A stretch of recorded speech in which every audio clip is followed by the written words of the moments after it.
Good afternoon, everybody. Welcome back to lecture number 5. Today we will continue the discussion about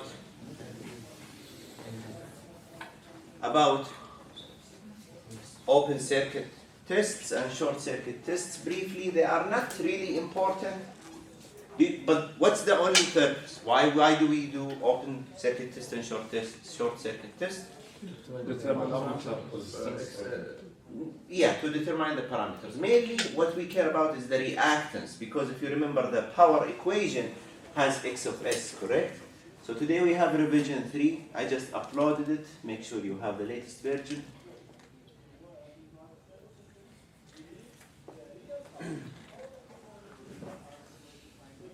And for the attendance, please write the date of today above the paper.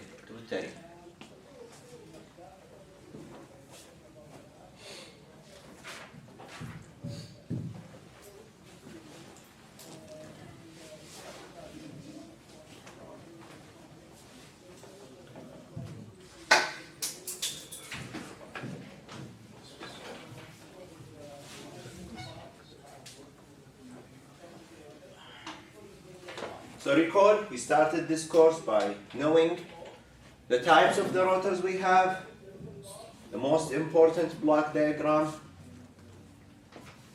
types of excitation, the excitation for that where we need an AC source, and the pilot excitation if there is no need to have an AC source.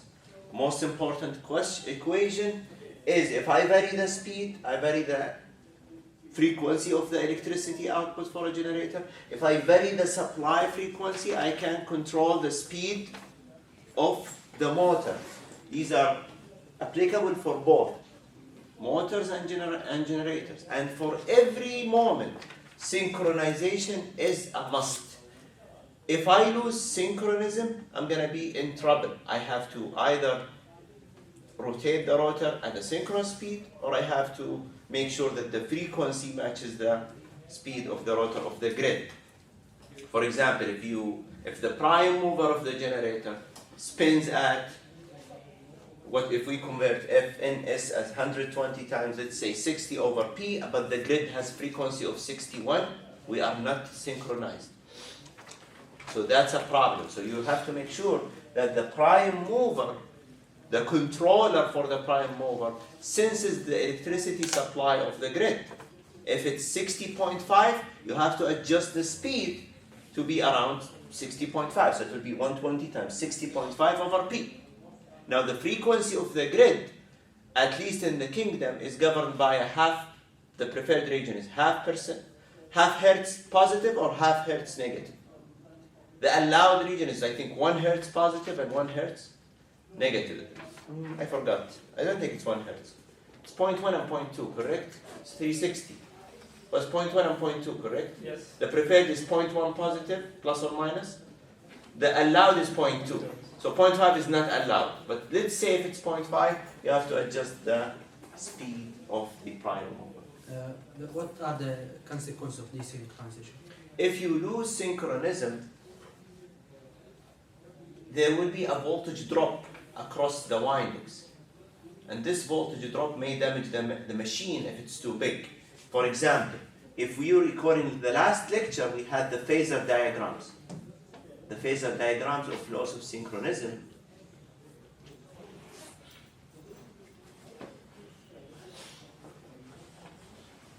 For example, here, if we have two different frequencies, there will be a voltage drop between the terminals of the machine. So this is the generator will have a voltage drop here at the winding. This voltage drop may cause issues in the system. You will have a different voltage drop. The inertia will not move, the generator will not move properly. You will have vibration. What's the question? So you will have a voltage drop here.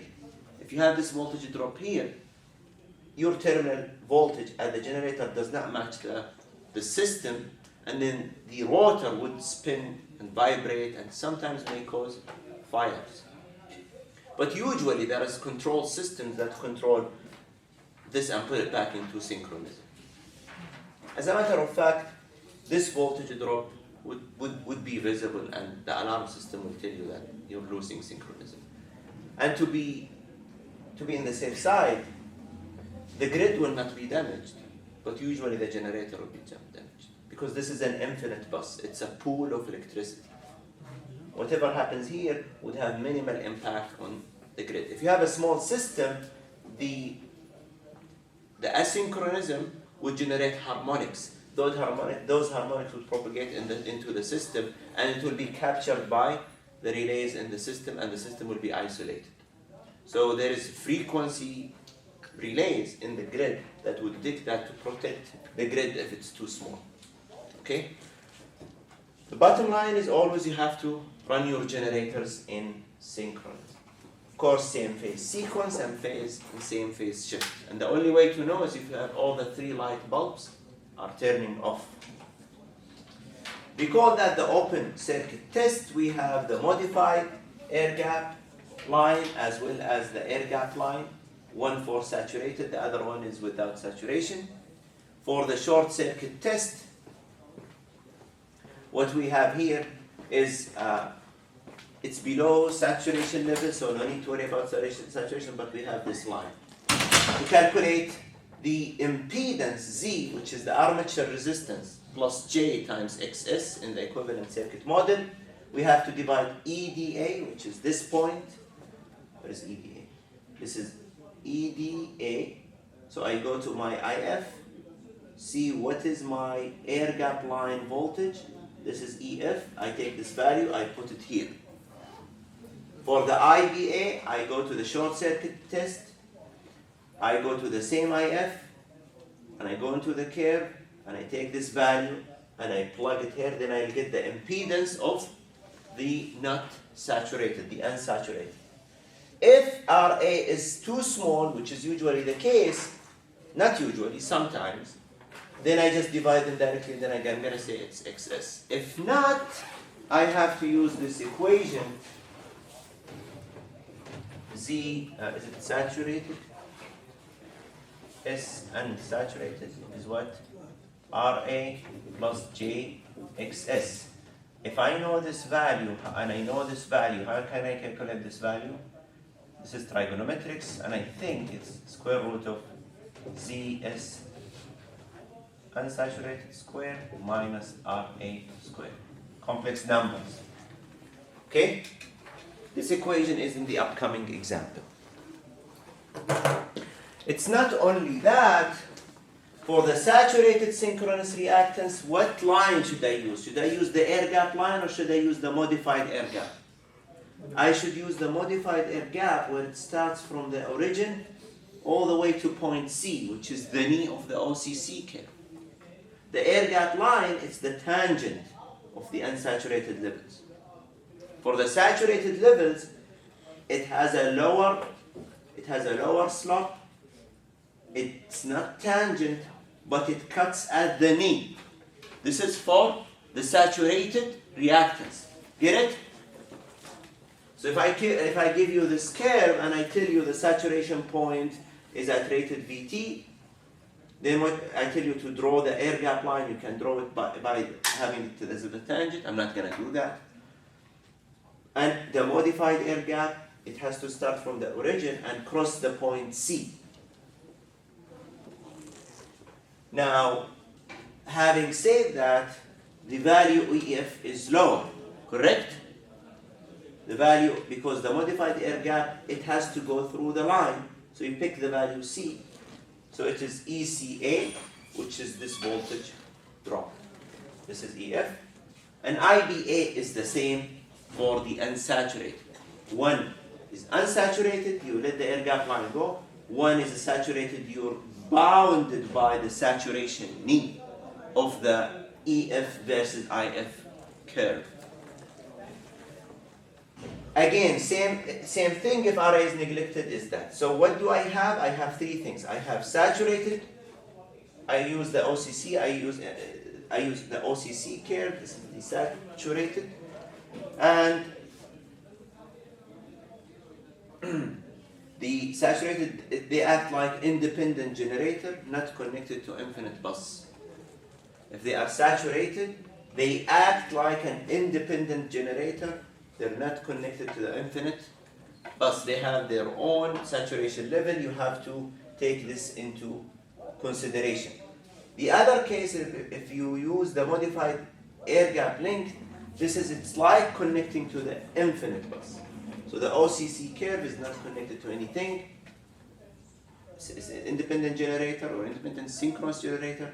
If you use the modified air gap length data, which is any data in this line based on the change of the IF, if you use that line, you're connected to the infinite bus, and the unsaturated, which is the highest one of them, which is the air gap line, it's the ideal case, not realistic, unity, relative permeability. So you have three different curves for EF. Depending on your IF, you choose each one of them based on the cases or the quantities you're using. If it's a standalone generator by itself, you have to use the OCC curve data, which is hard. You have to keep changing IF until you get all the data. But if you use the air gap or modified air gap lines, you just get 1 point in your curve, and that's it. Clear? Doctor, so which curve is preferred to use? It depends. Do you want to use the saturated or you want to use the unsaturated? If you want to use the unsaturated, you have to use this curve. If you want to use the saturated, you have to use either OCC or modified AGL. Modified AGL if it's connected to infinite bus. If it's a standalone generator, you have to use the OCC. Yeah, at this point, the modified air gap as well as the OCC are the same. But if you increase the field, because this is rated, if you increase the field, they will change. It's a function of your field excitation. If you don't excite the synchronous generator, no excitation, everything is zero.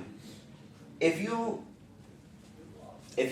excite it below the saturation, the values are somehow close to each other. They start close to each other, and then they deviate a little bit based on every line. You have to ask yourself, are you connected to the infinite bus or not? If you're connected to infinite bus, means the system, the grid, then you use the modified air gap length. If not, independent generator, you have to use the ACC, the OCC. If you do want to calculate the unsaturated, the ideal case, the unsaturated, which is this one, you have to use the air gap line. Before we proceed, I'm going to ask you a question. Who is familiar with the per unit calculations? You're familiar? You're familiar? You're familiar? You're familiar? Is it? So you're from 360, the modified 360. Power system analysis. Senior level course. And I'm assuming all of you senior level course. So what is the idea of the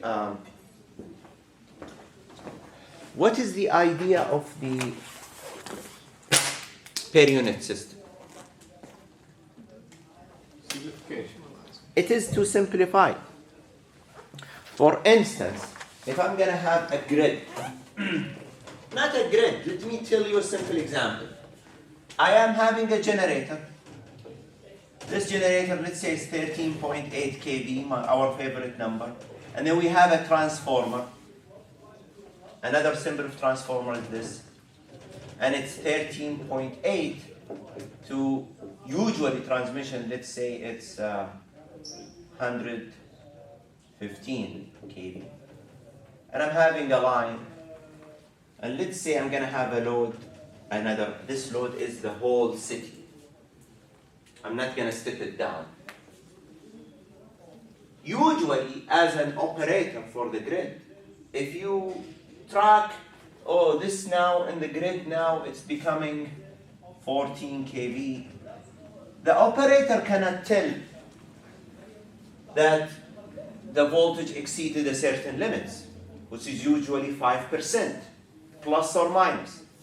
If you use the per unit system, basically you normalize every part of the grid. So this part of the grid is 13.8. If you divide it by 13.8, you're going to have 1 per unit, correct? So if you have 14, I don't know, might be 1.04%. So you know as an operator, it's 4% above the nominal values. The moment you change the voltage level, you have to have another base. So you divide this by 115, so this is 1 per unit. So you know that this grid is operating at 1 per unit. Even though they have two different voltages, but I get a different understanding of the whole grid having two different voltage levels. Basically, it's a normalization. What are the consequences? The consequences is I have to have a base current, I have to have a base voltage, and I have to have S three-phase base as well as an S single-phase base. Basically, this one is third of that. So if I have a base for every voltage levels of the grid, I can have the current to be in per unit, the impedance to be in per unit, everything can be as numbers of 1 point something, 1.9 something. So it will be more, it is easier to visualize. It's easier to visualize. Not only that, if for some reason you buy a transformer, and this transformer, maybe it's rated at 13.4 instead of 13.8, you don't lose anything, because if you divide it by that new base, you get the same numbers close to 1.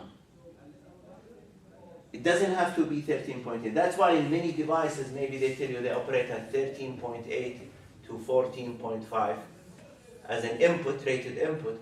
So you choose the base, whether it's 13.8 or 14.5 based on your system, and you know this is maybe at 1.02 per unit. For every voltage level, there is a V base. Is it clear why?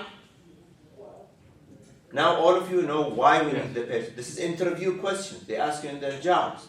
What is the per unit? Why do we use it? To standardize all the voltage levels of the system. And all base values has to be phase values. It means we do not use line to line. I am well known of my famous saying is we all, if you see any power component, whether it's a diode, whether it's a generator, whether it's a motor, the nameplate values are always line to line. But the moment you convert everything to per unit, it has to be phase quantities. Why? Because if I want to do my divisions, I don't want to have square root of 3 here. That's it. Because you know, if you have phase voltage or line voltage and line current, depending on whether it's delta or y, you should have square root of 3 in your equations. صح? But if you pick the phase, if you convert all line to line quantities, in the conversion process for the per unit, they have to be phase quantities. Why? To avoid the square root of 3. Clear? But if I tell you, for example, in this example, I don't know, this 14 kilovolt, is it phase quantity or line to line? Line to line. It is line to line, because the language of power system is line to line. Every quantity mentioned in the contracts, if you sign a contract to buy a generator, this contract has to state it's line to line, okay?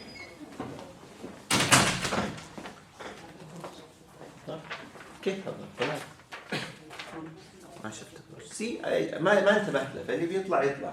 I can't focus. Let's continue. And please. Oh, خلاص بقى.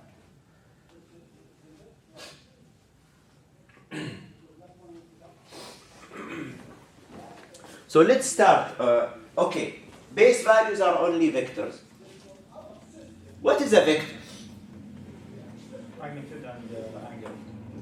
Yeah, but why we call it vector? What's the Direction. Is it because it's a complex number?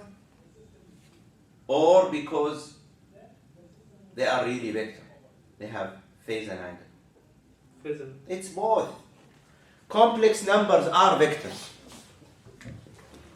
It's very simple. Whenever you see complex numbers, this is real, this is imaginary, 1 plus 2j.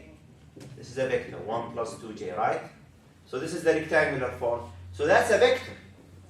But I can say is whatever, square root 1 plus 4, square root of 5, at an angle of tan inverse of 2 over 1 degrees. I know that this is also a vector.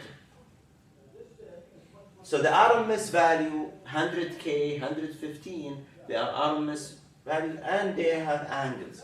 So you should include the angles. Now, for the per unit calculation, your V base has a reference 0. So your V base should have an angle of 0. So it's your reference. Get it?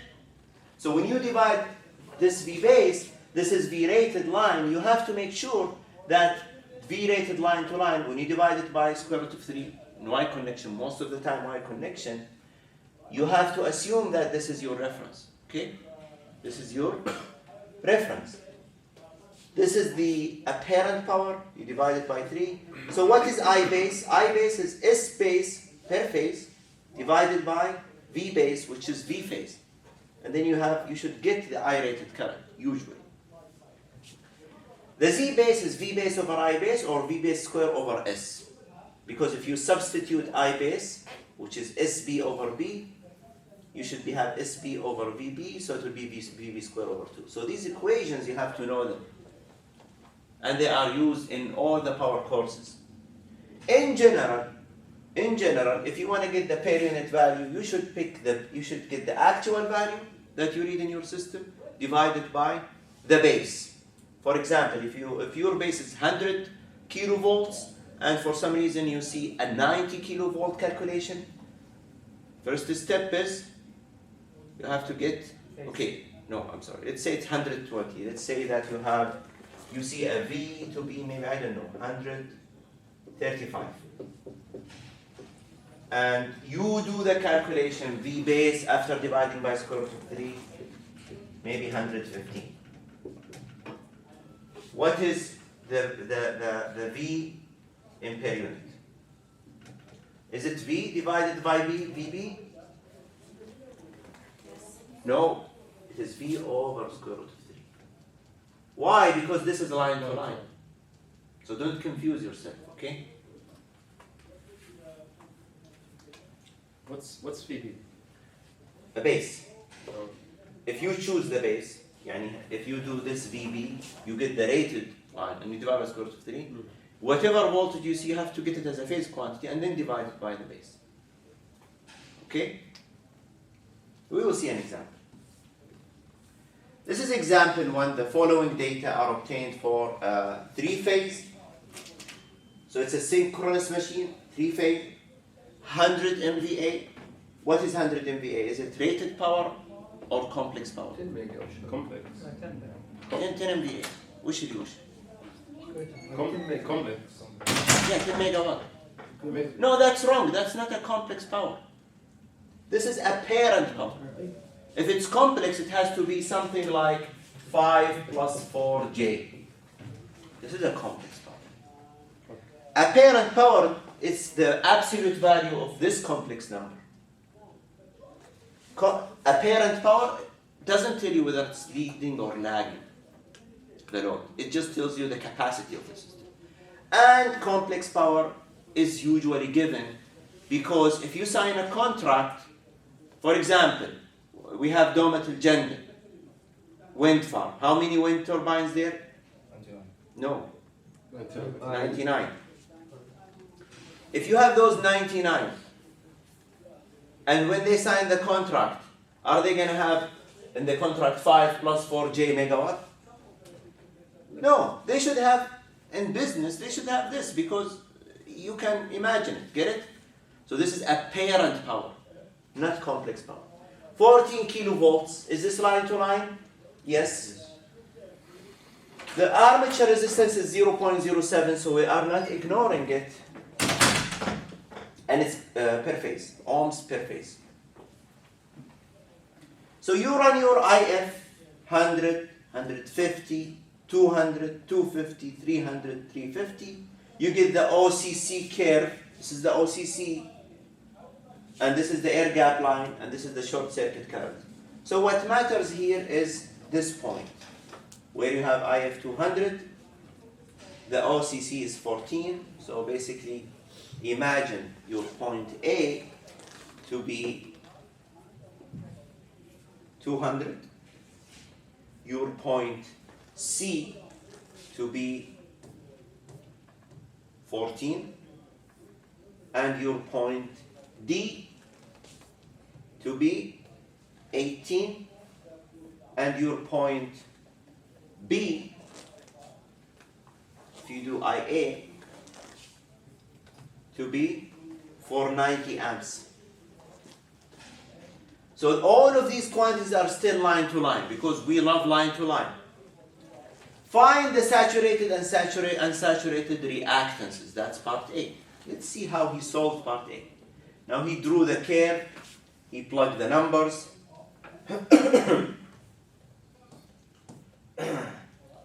What is the 490? 490 is here. Where is 18? That's 18. This is 18 kilovolts. Where is 14? This is the 14. The first step is he calculated the base voltages. So the V base is 14 kilovolts divided by square root 3. It's 8083 phase quantity, voltage per phase. The base current, how he calculated it? He used shortcuts, but I can show you what is his shortcut. So what is I base? Is S base over? V base. Square root. It's V base, right? What is S base? What was the capacity of the system? 10. So it is 10 over 3 MVA. Divide what's V base? 14. 80, no, wrong. 03. Can you verify calculators? And by the way, please bring calculators in the class. You know, in EE360, everybody got the equations right. But you know what was the most common mistake? Line to line of this, please. No, the most common mistake is they do not use the calculators efficiently. The line to line, I got them to know line to line. But this was the common mistake. So please practice using calculators. If you do not use calculators, probably you're gonna. Okay. اختبار راح يكون سهل بس لعبة الوقت. Basically. So if you don't, I'm gonna test your skills on putting numbers. And please use these types of calculators, okay? And if you don't have a calculator for now, let me know. Everybody has calculator? Yes. You don't have? سجل الجواب. You can use your iPad calculator during the lectures if you don't want to bring, but in the quizzes, please, يعني عشان ما يصير في إحراج. You have to bring your own calculators. So let's do the math. It's 10 over 3 divided by 8083 divided by F. It's 412. And these now, math is, you know. So he did all of these tricks. Basically, if you divide by 3 and divide by square root of 3, it's like dividing by square root of 3. If you divide the numerator by 3 and the denominator by square root of 3, it's like dividing the whole number by square root of 3. That's it. And Z base is V base over I base. So I think it's better for you to use this approach, and this approach. Forget about this equation. So the unsaturated, again, see the trick? It's this one. Divide by square root of 3. Now you see it? The 18,000 from the table for the unsaturated, you have to divide it by square root of 3. Why? Because your base is phase quantity. You can't divide line to line quantity, which is 18 over 14 divided by square root of 3. You have to get it as a phase quantity, divide it by square root of 3, and then divide it by that base.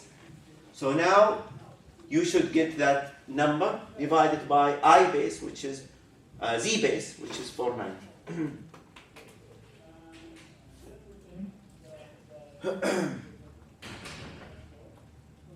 What is 490? No, 490 is this number.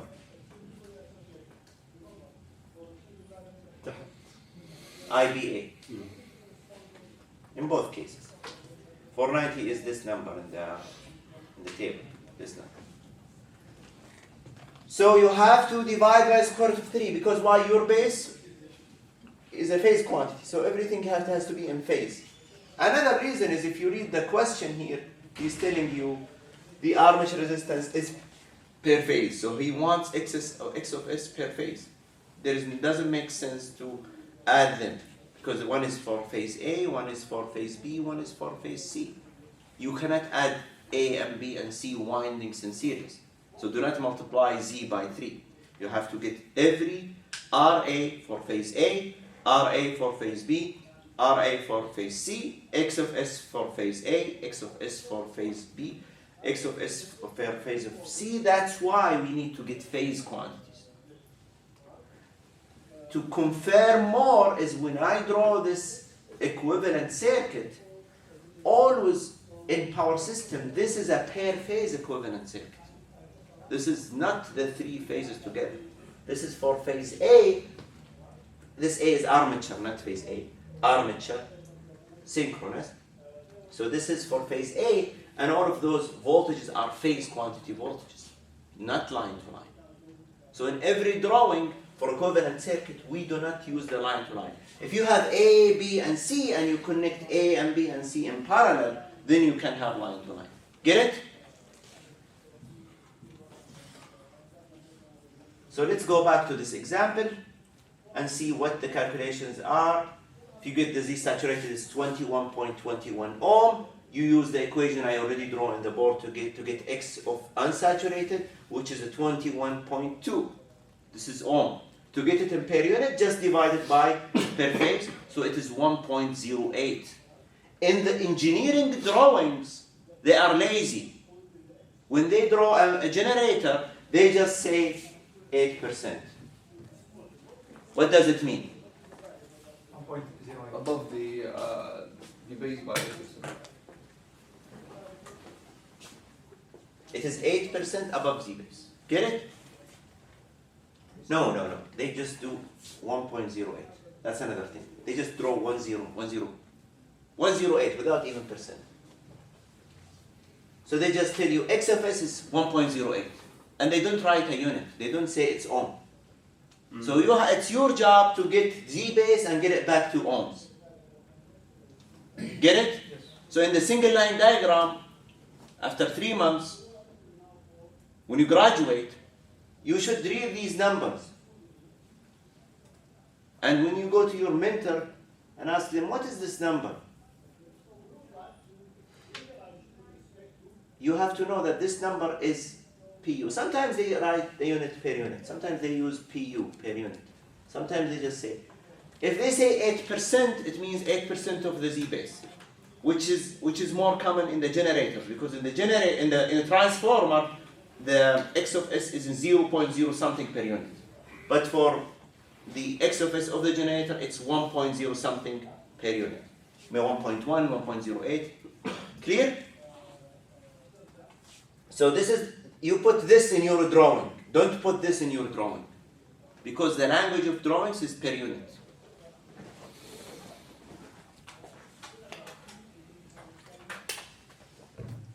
Let's continue.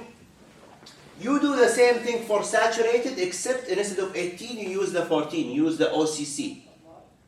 Okay? Which is the same as the modified air gap. The only difference the OCC and the modified air gap vary is if you increase IF beyond that number. But we're not going to do it. Now, part 2 of the question, now we found the X's. The X of S saturated and the X of S unsaturated. He says, find the field current required if the synchronous generator is connected to an infinite bus. So now I know it's infinite bus. It means I use what? I use the air gap data. And delivers rated MVA, which is the above quantity, at 0.8 lagging power factor. Let's see how he solved this example. It will be convenient to carry it in per unit. So V terminal is 1 per unit, which is V terminal is this number, 14 kV. This is V terminal. It's 1 per unit. And you have the power factor of 0.8, which is cosine 36.9. It's lagging. So it's lagging. We expect I to have a negative current, a negative angle, because voltage, which is flat, current would be lagging. Current lags the voltage. If it's leading, it will be like this. Clear? So you get the angle, and then you put a minus sign. When you do these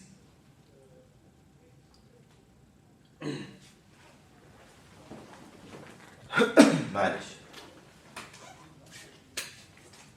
At the same time, you can get Z of S, which is 0.84 times tan inverse of 16.5 over 0.07.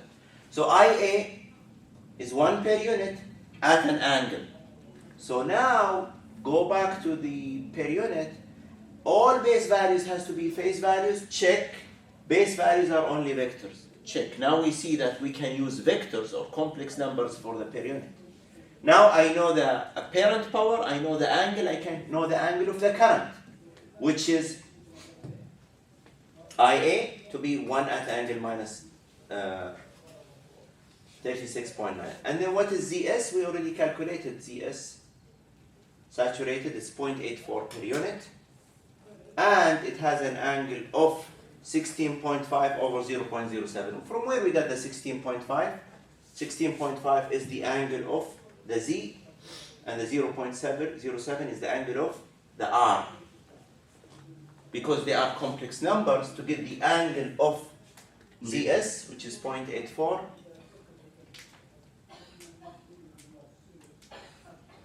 it has to be this quantity. I think this is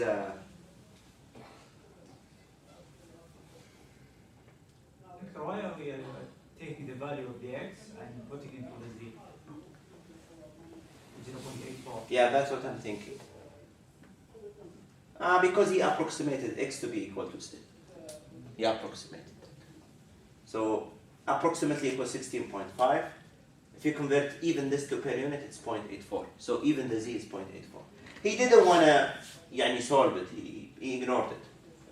And then the angle is even almost 90 degrees. Almost. 89.8. Almost 90 degrees, which is j times x of s. Almost. You can just take this number and put it as a complex number, but he used this as vector and angle.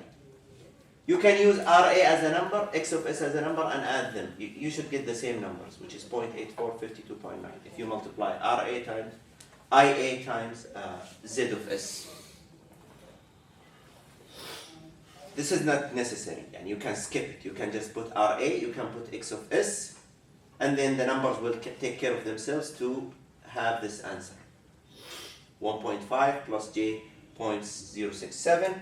Converted to rectangular domain, it's that. And then he converted from per unit to non-per unit, which is 1.694 times 14.24. From where we get the number 24?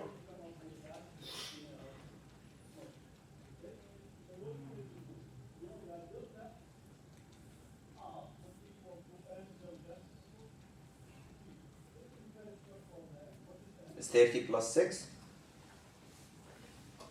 Well, this number is the angle of the EF itself. So this is the torque angle. That's delta. Yes.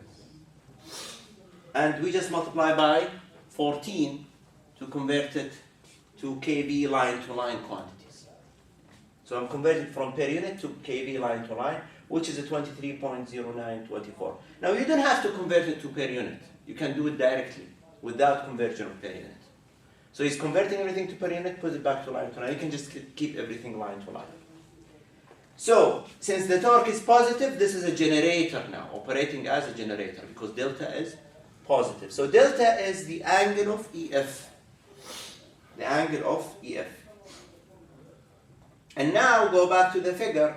The required field current from the modified air gap to be you take the number of EF times 200,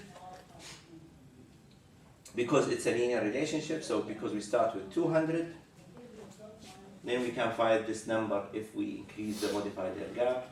No, the air gap length, where is it?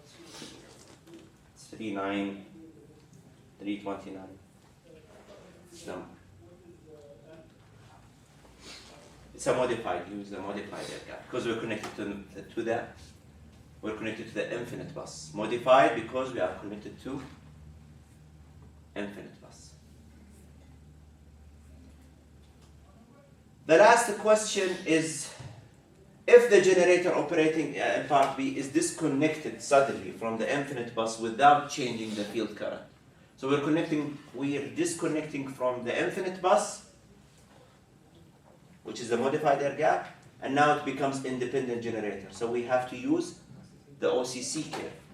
Now we're using the OCC curve, we have to get this number by drawing on the curve, which happened to be 16.25 kilovolts for the same IF. 16.25 kilovolts. So this is an illustration of how to use it. Okay? Try to solve this example by yourself, but I hope it's clear. If we disconnect suddenly, won't we have a problem? No, it's a problem on the generator or on the grid. On the generator. The grid will be fine. Yeah, but it is okay. It's like opening up the breakers. For the generator, you have 3 breakers. You just open them. That's a discontinuum. It's legal. There is no gradual discontinuation. Okay. Even if the prime mover is spinning, you disconnect. That's okay. You have a voltage that's not connected to any load. It's like having a generator without any load. That's not a problem. Tamam? Any question about this example? So please solve this example at home. Now you have example number 1. Let's continue to the... So we did this example, we actually, in 360, you're just giving the V terminal and the IF, and then you calculate EF. But in EE462, you're using the open circuit test and the short circuit test to calculate what? To calculate mainly EF. He's asking terminal voltage. Terminal voltage, because it is discontinuous, EF would equal to VT. صح ولا لا? Yes. If it's like open circuit. Here, find the field current to get this quantity. So these tests are not only used to identify X of S, they're even used to calculate operation in real time. So what's the purpose of these curves, the OCC and the modified air gap and the air gap? Is 1, to calculate the parameters, RA, X of S, etc. 2 is to find the suitable excitation for every operation that you have. In E360, IF was fixed.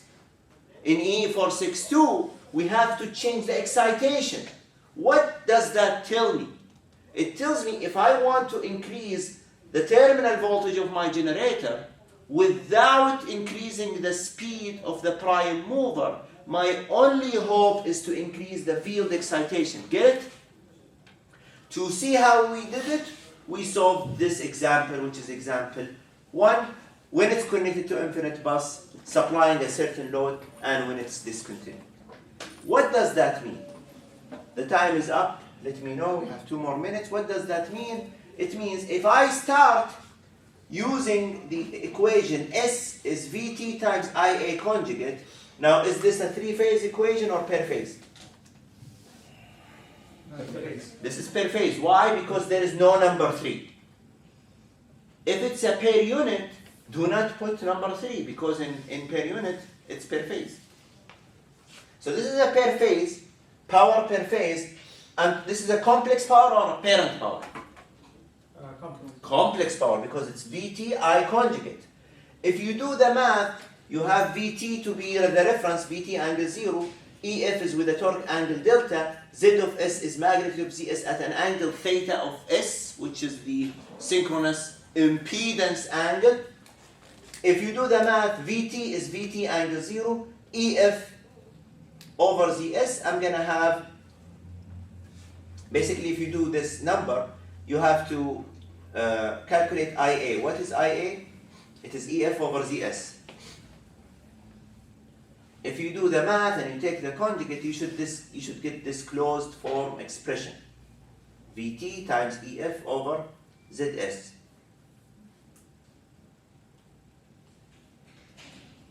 And how we get it is actually from, if you want to explore how we got it,